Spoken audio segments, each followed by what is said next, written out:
But dismissing an entire genre based on a few popular titles is not the way to go about it.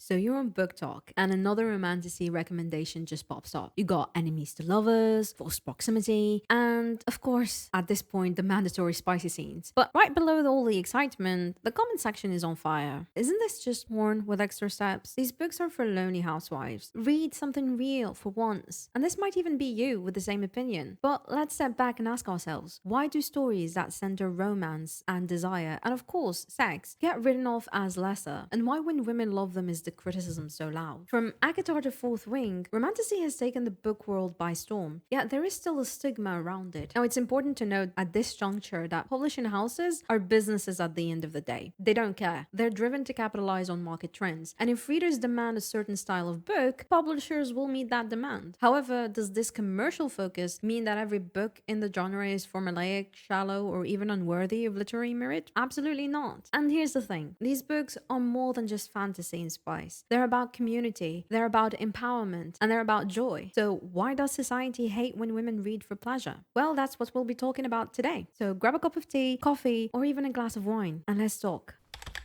First, we need to get on the same page. What exactly is romantasy? Simple. Romance and fantasy had a love child. Where fantasy may have elements of romance, if any, romantasy has romance happening in a fantastical setting. It's where the relationship and intimacy takes center stage, whereas the fantasy takes the backseat. Now, spice or smut is not new in literature by any means, or in romance specifically. Wattpad is filled with smut, and so is AO3. These websites contain more fanfiction than original bodies of work. They are built entirely by readers who become creators, and it has been pivotal in democratizing storytelling. AO3 in particular stands out because in 2019 it won a Hugo Award for Best Related Work, which is an achievement that recognized fanfiction's impact and legitimacy in literary culture. It wasn't just a win for a website, it was a win for community-driven storytelling, especially when you take into consideration how much fanfiction is hated and how it is viewed in the world of literature. Whenever a book is of bad quality, it is always labeled and likened to fanfiction. Now, social media has further amplified fan communities. We have multiple trends on YouTube, TikTok, Twitter, Reddit, where readers recommend fanfiction. It's a whole new space for readers to discover new stories, celebrate niche tropes, and uplift fan creators. It's proof that storytelling doesn't end when the book does. It evolves and expands. And we cannot forget that some of today's best-selling authors, whether you like them or not, began their careers writing fanfiction. This lineage from fandom to bookshelf highlights how fan spaces aren't just secondary to publishing, they are integral to it. And it feels like a rites of passage for an author to go from writing fanfiction to producing original bodies of work. On the other hand, people really love to roll their eyes at quote-unquote spicy books without realizing they're a part of a very long literary tradition. I want to clarify that a lot of people are confusing romantasy and erotica and believe the two genres are one and the same because they both contain explicit sexual content. But they're not. In fact, most people would believe that erotic books are comparable to pornographic material purely due to the explicit content. But the difference may be subtle, but porn's aim is sexual arousal, whereas erotica has sexual exploration as primary focus. Explicit sexual content in books can be used as a framing tool, an exploration of characters, emotions, themes, or even a way to move the plot forward. This, of course, depends on the author and how they apply it, and of course, to what degree you believe they were successful in their application. Explicitly written erotic scenes in literature has existed for a very long time. It had been written, read, celebrated, loved, and hated by all types of people. And here's a quote from Satyricon, which was written in the 1st century AD. When he had finished his poetry, he slobbered a most evil-smelling kiss upon me, and then, climbing upon my couch, he proceeded with all his might and main to pull all of my clothing off. I resisted to the limit of my strength. He manipulated my member for a long time, but all in vain. Gummy streams poured down his sweating forehead, and there was so much chalk in the wrinkles of his cheeks that you might have mistaken his face for a roofless wall, from which the plaster was crumbling in the rain. This is a satirical body of work, which was created in the 1st century AD, and it has been celebrated and condemned for its very explicit and bold depiction of Roman debauchery, yet it has survived as a vital historical document of cultural attitudes towards sex and power in Roman culture. culture. It allows us a very narrow glimpse into the past. And here's another quote from The Golden Ass. Without more ado, she quickly cleared away the table and whipped off every stitch of clothing. Then, with her hair loose in delightful disarray, she was prettily transformed before my eyes into Venus, shading her smooth femininity with her rosy fingers, more from a desire to provoke than to protect her modesty. Now fight, she said, and fight stoutly. I shan't give ground or turn tail. Attack head on if you call yourself a man. No quarter given. Die in the breach. There'll be no discharge in this war. Then climbing on the bed, she let herself down slowly on top of me, and rising and falling at a brisk trot and sinuously rocking her supple body backwards and forwards, she regaled me to repletion with the delights of Venus in the saddle, until exhausted and totally drained in body and soul alike, we simultaneously collapsed, panting for breath, in each other's arms. In encounters of this kind, we passed the whole night until dawn without a wink of sleep, from time to time resorting to the wine cup to reinvigorate ourselves, stimulate our desire, and renew our pleasure. That was the pattern of many subsequent nights. Explicit literature continued being censored throughout history and cultures alike. In 18th century's England, Fanny Hill, which is considered to be the first pornographic novel written in the English language, was suppressed for over 200 years for being obscene. Even though it explored female desire and pleasure, it was a transgressive exploration of sexuality, morality, and gender, and it made a woman's vision of pleasure its centerpiece. This was revolutionary act at the time, and that made it a target for censorship. This novel's suppression represented society's uneasiness with female sexuality, but its survival in literary history illustrates the staying power of narratives defying prohibitions. And today it reminds us what's defined as being obscene says more about societal anxieties rather than literary merit. Obviously, this continued into the 20th century. We have Lawrence's Lady Chatterley's Lover, which remained famously censored for its explicit content. It had led to an obscenity trial in 1960, which eventually redrew the lines of literary freedoms. This novel's explicit sex was at the heart of the trial, but also its exploration of female ecstasy, class tension, and emotional intimacy. The trial had been a turning point for a battle between cultural conservatism and the freedom of art, with the defense arguing that the purpose of literature was to present the complexity of human experiences and by proxy of desire. The novel became a historical landmark for literary freedom, and it opened the doorway for future books on sexuality without the shadow of censorship. Today, it remains a symbol of the power of literature to challenge societal norms and drive cultural revolution. All of these works, though they were scandalized and censored in their time, are now recognized as literary classics. This mirrors today's debates around romantasy, erotica, and smut. Sexually explicit stories have always been devalued, but if history has taught us anything, it's that censorship fades, but storytelling endures.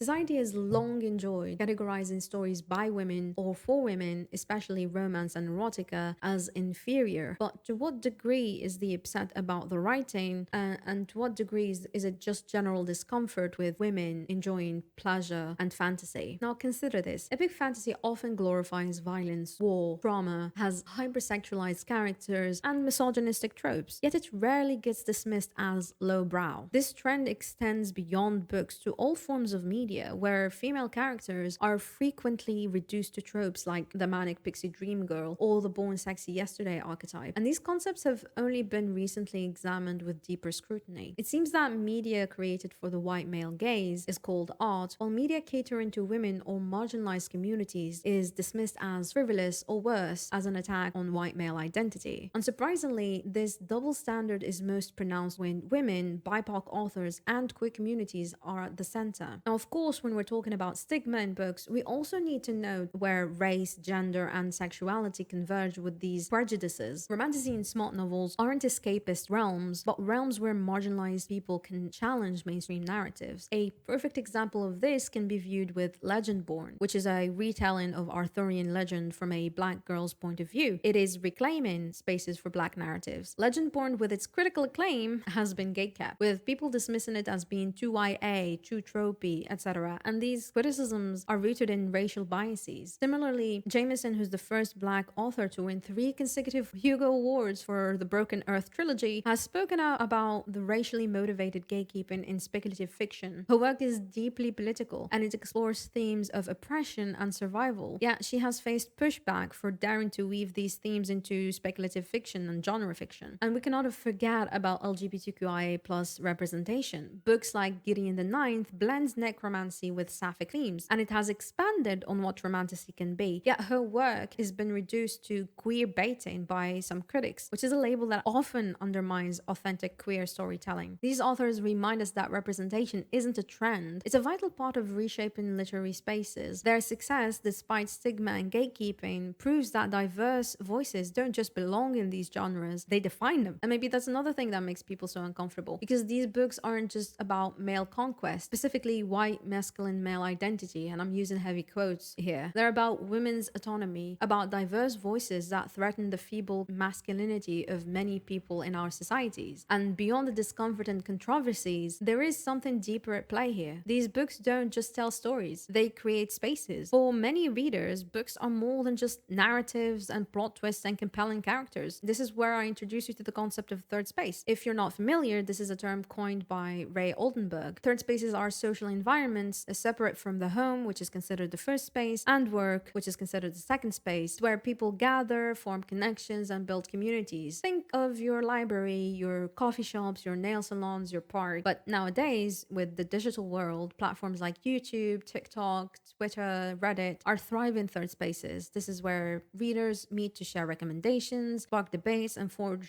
friendships through communities like BookTube, BookTok, subreddits that are specific to books. Genres like romantasy and dark romance create spaces where readers can safely explore complex ideas and fantasies. Many readers who enjoy dark themes will tell you they would never desire such an experience in reality, and that's precisely the purpose of fiction. Within these genres, readers find not only stories but also spaces to unpack emotions, confront difficult themes, and imagine beyond societal constraints. These online communities offer forums for discussion, debate, and celebration of literature. Here, the readers bond over shared favorites, they explore diverse perspectives, and then discover books that resonate with their identities and desires. What's more is, BookTok has reshaped the publishing industry. Whether for better or worse, novels like Fourth Wing and Icebreaker soared to the bestseller list because of readers, not marketing teams made them viral. Importantly, these literary communities foster inclusivity. Marginalized voices, including women, LGBTQIA plus individuals, and authors of color, find their stories amplified and celebrated. And within fanfiction, reader-generated content, and virtual book clubs, we have created a participatory culture where readers become co-creators, where they expand on beloved characters and universes, and it is more than being a passive consumer. Now, this third space is also a very important sanctuary for exploration. Readers delve into morally complex characters, dark romance, or controversial topics within a safe fictional context. Many assert that consuming such stories is about catharsis and understanding, not about endorsement. Fiction becomes a tool to process emotions, address taboos, and experience empathy. Ultimately, the communities built around the books prove that literature extends beyond the page. It becomes a conversation, a collective experience, and a cultural movement, if you will. And it reminds us that reading is not as much of a solitary hobby as we wish to think, but a deeply communal one. And even in the case where you might find that there is a book that has no literary value, they still open the door for important discussions within these communities. Just because these discussions may be happening behind closed doors does not mean they don't exist. So when people dismiss genres like romantasy or dismiss BookTok trends, they're missing a point. The value isn't just in the book, it's in the community built around it. So how do we decide which books are worthy? Is it through BookTok recommendations, BookTube recommendations, bestseller lists, or through personal taste? At the end of the day, preferences, whether for tropes or specific character arcs, are subjective. If a reader is seeking certain themes, certain stories, who are we to judge their choices? Criticizing these preferences leads us into the territory of censorship, and if we start policing what people read, who gets to decide what counts as valuable literature? This very easily becomes a slippery slope. It's one thing to not enjoy a particular book or a particular genre because personal taste is subjective, but the dismissing an entire genre based on a few popular titles is not the way to go about it. This isn't to say that there are no issues within the publishing industry, or with consumer-driven trends, or even with authors writing glorified abusive relationships as romantic, because these are all valid points, and that's why I encourage readers to read critically. But perhaps it's also worth asking, why are we so averse to certain types of literature, and how much of that discomfort is rooted in misogyny, sexism, or bias against stories that center women's desires, or towards marginalized people and experiences? Look, if a genre isn't for you, that's fine, but we have countless books to explore, so why not find what is for you instead of policing others' joy in reading? And again, there is nothing wrong with criticizing any body of work, but you can do that without making gross generalizations about the genre as a whole, or even about the consumers themselves. Because these books aren't just about fantasy and hot fae warriors, they're also about agency. They allow readers, and in this case women, to explore desire without shame. And maybe that's another reason why they threaten the status quo. Because women who read, explore, and embrace their fantasies aren't so easy to control. What I'm trying to get at, the criticisms often hurled at these genres say less about the books themselves and more about societal biases. Who gets to tell the stories, whose stories are deemed valuable, and whose pleasures are seen as worthy. But I think literature belongs to everyone, and no genre should be dismissed. But what about you? What do you think? Do you believe that some books shouldn't exist? If you enjoyed this conversation, don't forget to like, subscribe, and hit the notification bell for more deep dives into literature and culture. And most importantly, keep reading, keep exploring, and keep celebrating the stories that move you. And before I end this video, I would like to give a very special thank you to my Chai tier supporter, Kate Shep, as always. Thank you very much for supporting my channel and my work. I hope to see you in the next one. Bye bye!